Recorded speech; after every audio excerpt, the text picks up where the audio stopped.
begitu kun, itulah awal Allah menciptakan keberlangsungan Islam. Nah nanti baru kita cari Islam ini apa kata benda, apa identitas, apa subjek, apa nilai, apa masdar atau adverb atau keberlangsungan sesuatu atau apa.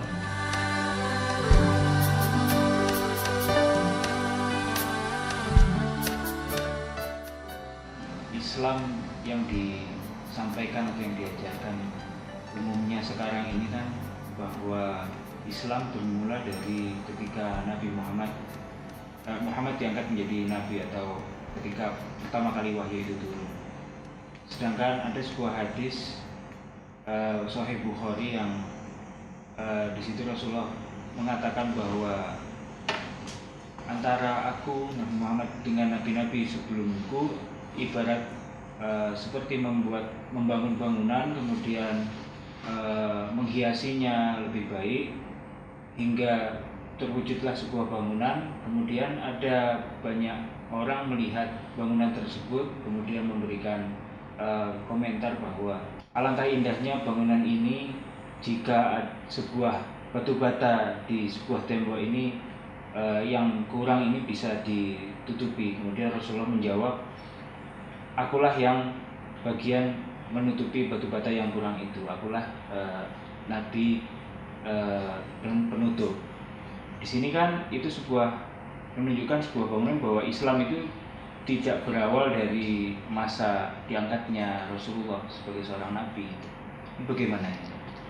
Ya, ini tanya jawab ini kalau bisa penuh tawadhu kepada Allah, mengakui ketidaktahuan kita. Jadi kalau ada pengetahuan yang lahir itu relatif, yang mutlak benar itu Allah, Rasulullah dan para rasul, para nabi. Kita penuh kelemahan, jadi tanya jawab ini kalau bisa harus dengan kerendahan hati, rasa syukur dan memohon hidayah kepada Allah. Mengenai Islam dimulai kapan itu tidak bisa disalahkan dan saya apresiasi kalau itu diidentifikasi sebagai dimulai dari Iqra, dimulai dari wahyu pertama di Gua Hira. Karena itu kan memang tahap pembelajaran. Tetapi ada resikonya kalau kita anggap Islam itu dimulai wahyu pertama Iqra, berarti al-aminnya Rasulullah sejak umur 25 itu menjadi tidak Islam.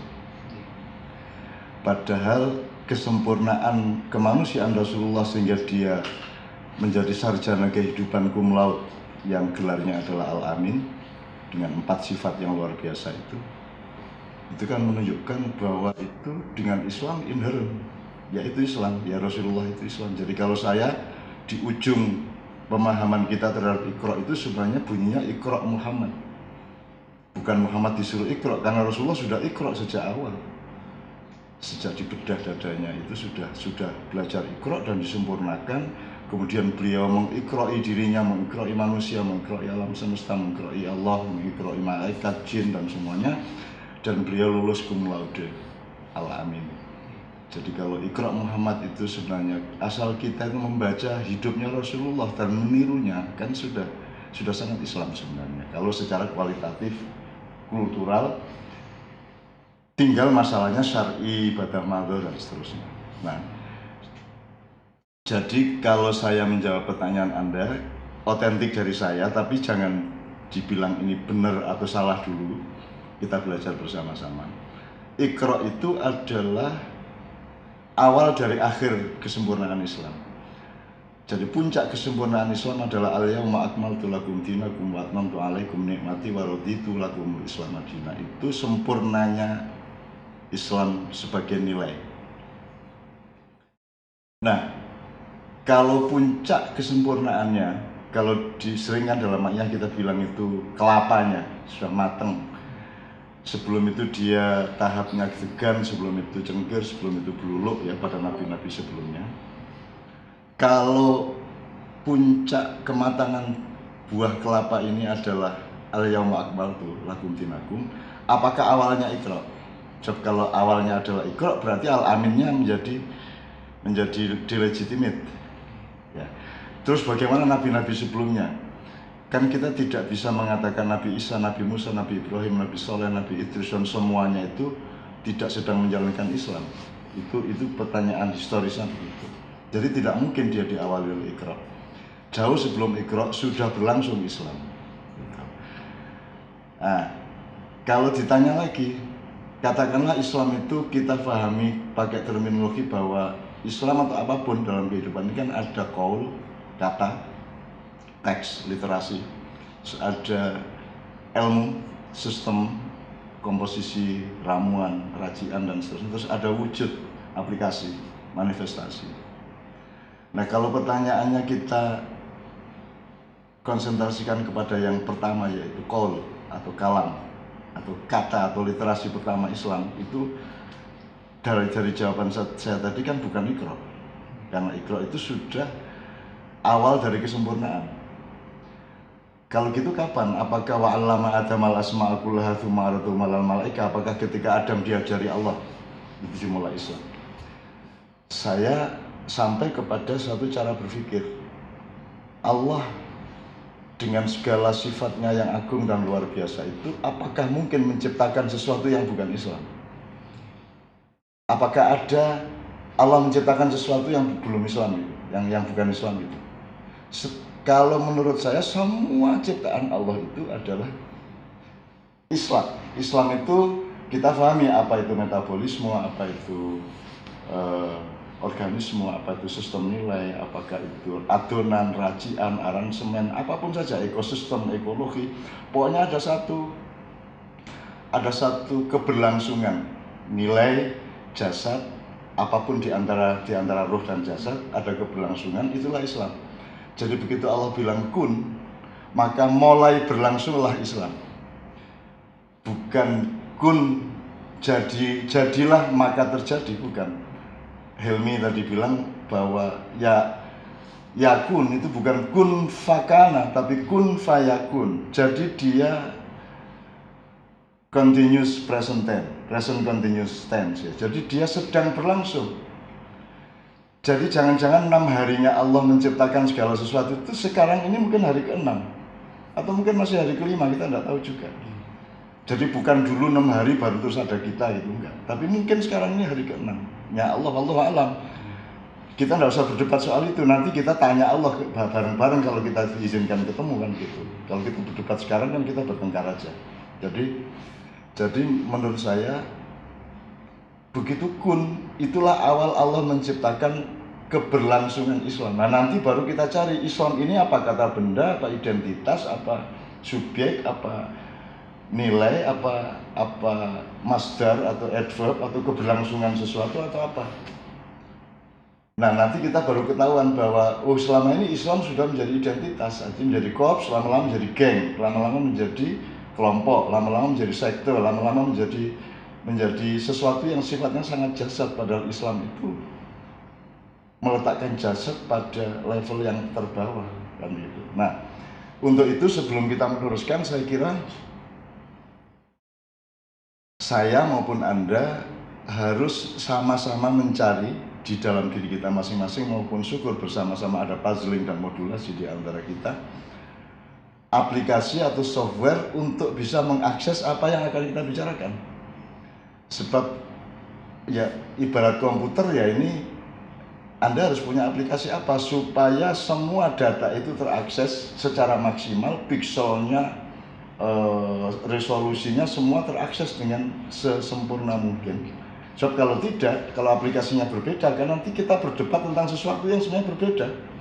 Kita merasa itu sama dengan saya difoto dengan HP tahun 90-an dengan difoto dengan HP zaman sekarang kan sama objeknya, sama hasilnya, tetapi kualitasnya berbeda, pixelnya berbeda, tingkat resolusinya berbeda.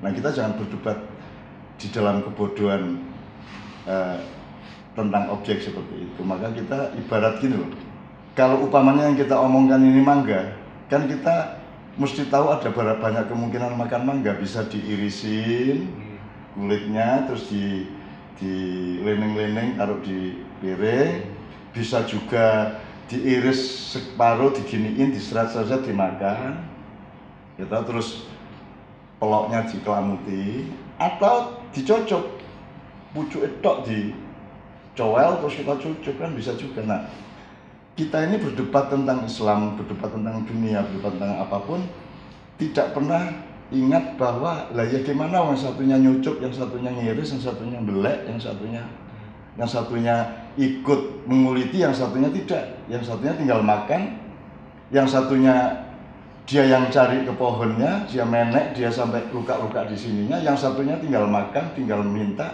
Kan pengalamannya berbeda, maka pemahamannya terhadap Islam, Quran, dan kehidupan juga berbeda. Nah, kita harus punya kesadaran untuk mencari modulasi itu. Supaya kalau kita ngomong mengenai Islam itu kita nggak terlalu jauh-jauh amat. Dan terakhir sebelum awal ini kita sempurnakan dalam tanda petik. Kalau memang kita mau ngomong Islam, dia harus merupakan alat untuk menjawab semua masalah. Harus bisa melihat Indonesia hari ini secara Islam tadi. Harus bisa melihat ini ada apa nih kok bertengkar terus, ini ada apa nih kok ada mobilisasi terus, ada apa nih kok ada rekayasa terus, ada apa nih kok ada subversi, ada apa nih kok ada penyadapan, ada apa nih kok ada kelicikan di belakang layar, ada apa ini. Nah, kita harus punya terminologi outline atau sistem ilmu dari Al-Quran dan Islam untuk bisa lebih jernih memahami itu. Kalau Al-Quran dan Islam kita bicarakan tanpa fungsi untuk melihat, menilai, dan mengidentifikasi apa yang terjadi di negara kita, di kampung kita, dalam keluarga kita, terus untuk apa Islam itu? Tadi Mbah Nun sudah menjelaskan persepsi kita yang apabila saya menarik secara tidak langsung, ini kan berabad-abad kita ini mengalami anggapan yang dalam tanda petik ya kurang tepat. Jadi Islam secara historis dianggap dimulai sejak Nabi Muhammad menerima wahyu, kemudian juga lambat laun dengan proses politik, budaya dan lain sebagainya, lebih sebagai identitas dan lembaga. Yang esensi sebagaimana yang tadi Mbah Nun ceritakan atau sampaikan, kun fayakun dan lain sebagainya, mengapa tidak dibaca itu sebagai Islam? Sebenarnya kalau kita mau mempelajari ke belakang itu apa sebenarnya faktor-faktornya umat Islam kok bisa sedemikian lama? Saya tidak ingin berpendapat dengan landasan menyalahkan yang lain. Saya tidak mengatakan bahwa pemahaman, tafsir, tadabbur atau apapun yang sudah berlangsung 14 abad ini salah atau benar. Saya tidak ingin berangkat dari psikologisme dan sentimen atau pentidaan kepada siapapun. Sebenarnya aslinya pertanyaan Helmi maupun Jamal tadi kan sebenarnya kita harus sepakat bahwa itu yang bisa menjawab cuma Allah. Nah, tapi kan kita harus jawab. Nah, jawaban kita pasti tidak seperti jawaban Allah. Atau minimum ya Rasulullah sendiri yang harus ditanya. Tapi kan ya iso piye carane takon gitu. Nah, jadi menurut saya kita sekali lagi harus berendah hati. Jadi kalau sekarang kita urut aja, misalnya gini. Kalau Islam itu dimulai dari Iqra, berarti Nabi Isa, Nabi Musa, Nabi Ibrahim, Nabi Idris itu belum Islam. Kan gitu. Apalagi Nabi Adam yang belum punya jam terbang, kebudayaan belum punya jam. Dia yang merintis bagaimana mengalami penderitaan anaknya dibunuh, anaknya yang lain dan seterusnya. Kan dia belum punya solusi, dia tidak bisa baca ayat, dia tidak bisa ada firman-firman sebagaimana kita sekarang. Kita lebih jauh beruntung dibanding Nabi Adam alaihissalam, juga nabi-nabi yang lain sebelum Muhammad. Tapi kan kita tidak bisa mengatakan bahwa Nabi Adam bukan seorang Muslim, bukan orang yang menjalankan Islam. Semua nabi dan rasul yang lain tidak mungkin kita bilang mereka tidak menjalankan keislaman. Nah, Islam itu sekarang kita pahami, Islam itu oke, saya tidak menafikan atau mengkritik bahwa Islam akhirnya menjadi identitas. Tapi kita harus punya catatan-catatan, banyak sekali. Misalnya gini, Allah tidak pernah berfirman ya ayyuhalladzina aslamu, tapi ya ayyuhalladzina amanu. Nah, sekarang kita ini sedang terpecah-pecah pemahaman kita mengenai orang yang beriman. Wahai orang-orang yang beriman.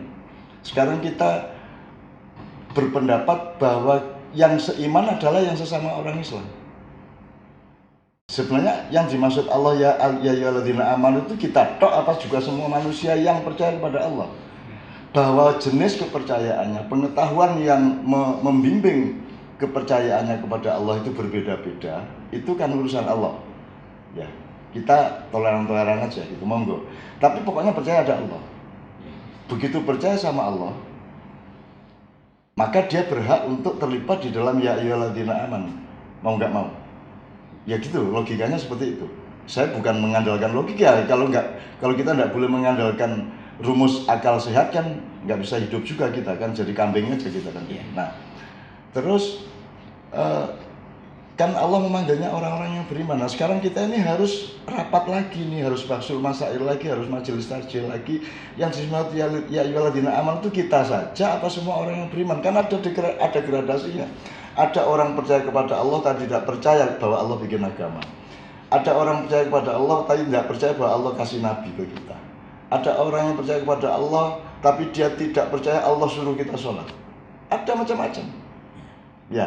Nah, kita marah atau bagaimana? Sedangkan Allah sendiri mengatakan faman syaa'a falyu'min faman syaa'a falyakfur. Allah sendiri bilang, "Loh kalau kamu beriman-berimanlah, kalau enggak ya enggak apa-apa, tapi tanggung resikonya masing-masing," dalam tanda petik, dalam kurung yang Allah enggak sebut.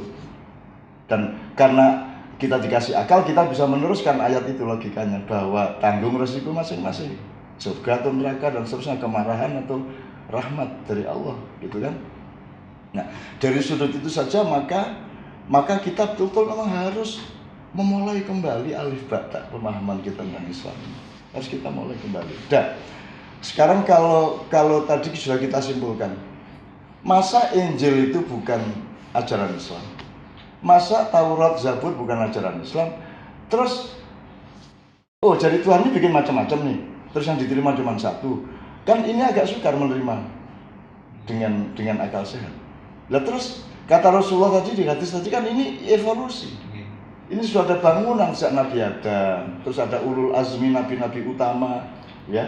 Kemudian ada yang kurang, ada yang belum sempurna, ibaratnya cungkupe masjid ya, makutonya masjid itu, katakanlah itu yang taruh Nabi Muhammad kan itu. Atau kalau model Masjid Demak, tiang terakhir itu Sunan Kalijogo. Nah, itu berarti ada evolusi. Kalau dalam teori maknya kan jelas. Beluluk, kemudian berevolusi menjadi cengkir, kemudian menjadi degan dan kelapa, itu satu bukan empat. Itu satu. Sekarang ada agama beluluk bertengkar sama agama cengkir, bermusuhan sama agama degan, dan sangat benci kepada agama kelapa. Sementara agama kelapa ini juga terpecah-pecah. Dan yang memecah bukan kelapanya sendiri, tapi dari luar juga ikut memecah.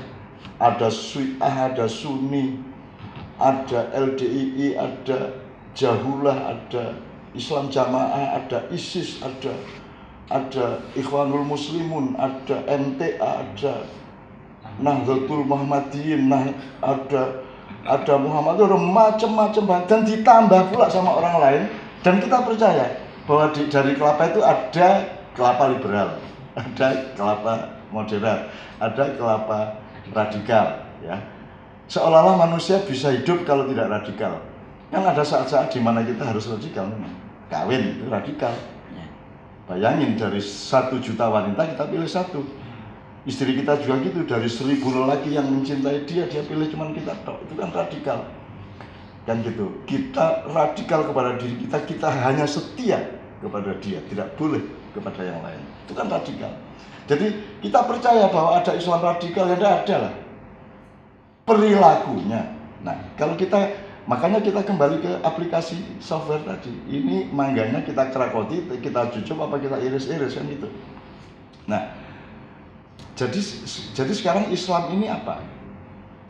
Kalau kembali ke pertanyaan awal, begitu Allah bilang kun, mulai berlangsunglah Islam. Jadi kun fa yakun, bukan fakana. Kalau kana sudah terjadi. Tapi kalau yakun dia terus-menerus berlangsung terjadi. Kan begitu. Innama amruhu idza arada syai'an yaqulu kun fayakun. Berera-era, berkurun, berabad-abad, yang Allah menyebutnya cuma 6 hari, ya. Dan mungkin sekarang ini adalah satu titik, satu jengkal waktu dari hari ke-6 atau hari ke-5, kita tidak tahu juga, dan nggak usah bertengkar. Kayak kan kita pasti tidak tahu. Nah, berarti Islam itu sebuah mesin, sebuah keberlangsungan, sesuatu yang mengalir, sesuatu yang bergetar. Nah, sekarang kalau kita kembali ke teori ngerakoti apa ngiris belek nyucup tadi, kalau Allah itu mutlak, permanen, bako. Kalau kita fana, relatif, temporer. Nah, terus kita belajar di abad 20, abad 20 itu ada istilah dinamis dan statis. Gitu ya. Dan statis itu konotasinya negatif, kalau dinamis konotasinya positif. Jadi kita tidak boleh statis, kita harus kreatif, kita harus dinamis, kan begitu kalau orang modern.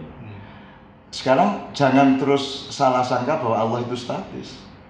Terus kalau manusia atau makhluk itu dinamis, itu lain, itu lain konteksnya, lain nuansanya dan lain skalanya dan lain urusan atau ilatnya berbeda.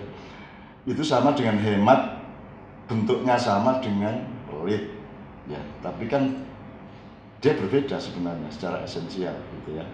Orang yang teguh pendirian sama prakteknya dengan orang yang keras kepala, dan seterusnya dan seterusnya. Nah, kita tidak bisa bilang Tuhan itu statis, terus manusia itu dinamis. Tuhan itu bako, kita relatif, kan begitu. Nah, kita kan juga sering tidak mengurusi perbedaan ini metodologi ya, metodologi. Jadi cara makan mangga tadi. Kita kan sekarang ini mahasiswa tidak lulus kita bilang konsisten, kan tidak cocok. Kan gitu. Istiqomah kan gitu. Kan gitu. Jadi kita ini sangat menjebak diri kita di dalam term-term, di dalam literasi-literasi, di dalam teks-teks yang kita tersinggung sendiri.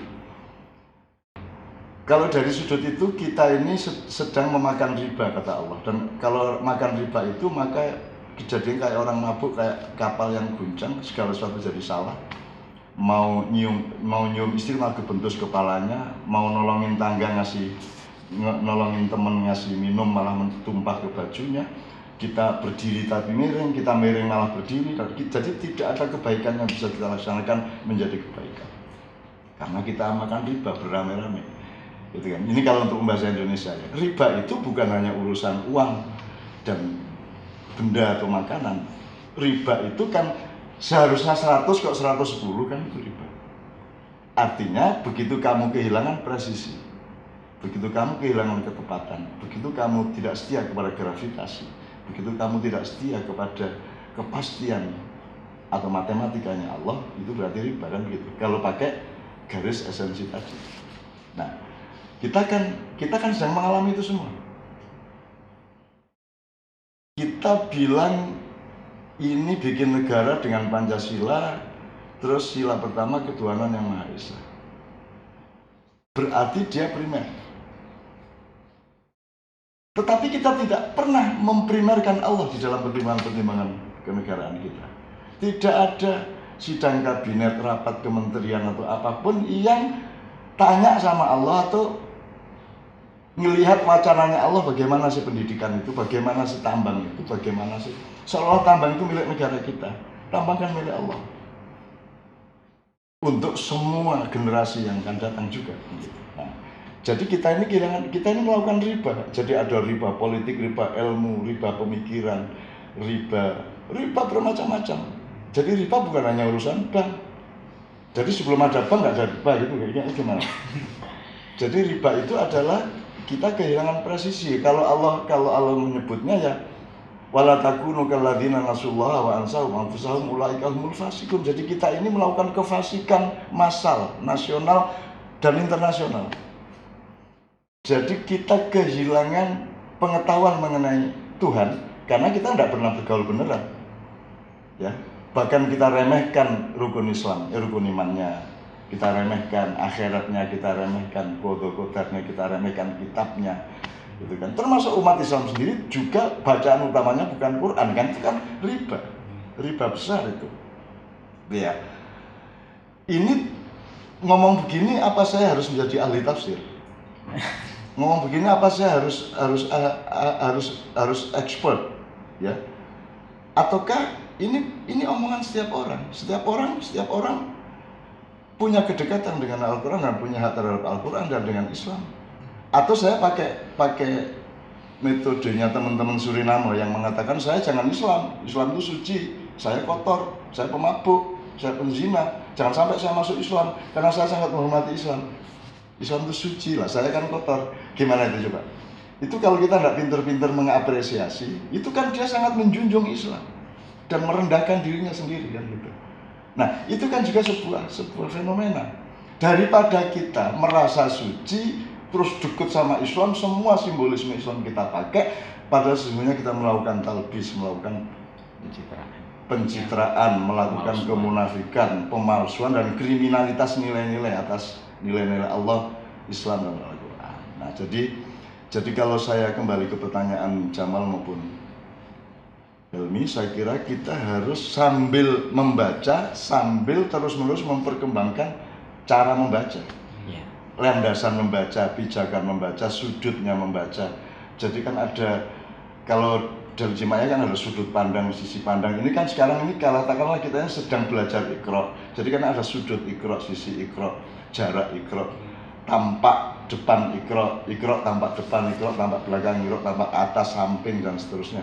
Kita sedang belajar itu semua dan kalau Indonesia tidak belajar membaca kembali, maka mereka tidak lama lagi mereka akan mengalami alladzina nasullaha wa ansahum anfusahum. Karena mereka tidak belajar kepada Allah, maka mereka juga tidak bisa mempelajari diri mereka sendiri. Ulaika humul fasikun, maka kemudian mereka akan menjadi orang-orang yang khosirun. La yastawi ashabun nari wa ashabul jannah, ashabul jannati humul faizun. Allah membagi orang yang beruntung dan orang yang rugi. Sekarang orang mencari keuntungan habis-habisan, mereka pikir itu untung. Padahal parameter untung rugi sebenarnya adalah keselamatanmu di depan Allah. Kan gitu. Untuk apa kita untung di dunia berkuasa segala macam, tapi Allah murka kepada kita, mungkin sama anak kita, sama cucu kita dan seterusnya. Kan begitu. Jadi mudah-mudahan tanya jawab seperti ini bisa melahirkan pembelajaran kembali alif ba ta Iqra dan menemukan kembali Islam sampai ke keraknya yang sejati. Dan kita temukan itu ternyata tidak hanya dari Iqra, ternyata dari kun. Ya, terus oleh Allah literasinya taruh Lauhul Mahfuz, gitu. Sistem nilainya ditaruh di akalnya para malaikat misalnya. Terus wujudnya dihamparkan fil afaqi wa fi anfusikum wa fi anfusikum. Dihamparkan sebagai alam semesta dan juga kosmos di dalam diri kita yang dialektis luar dalam luar dan seterusnya.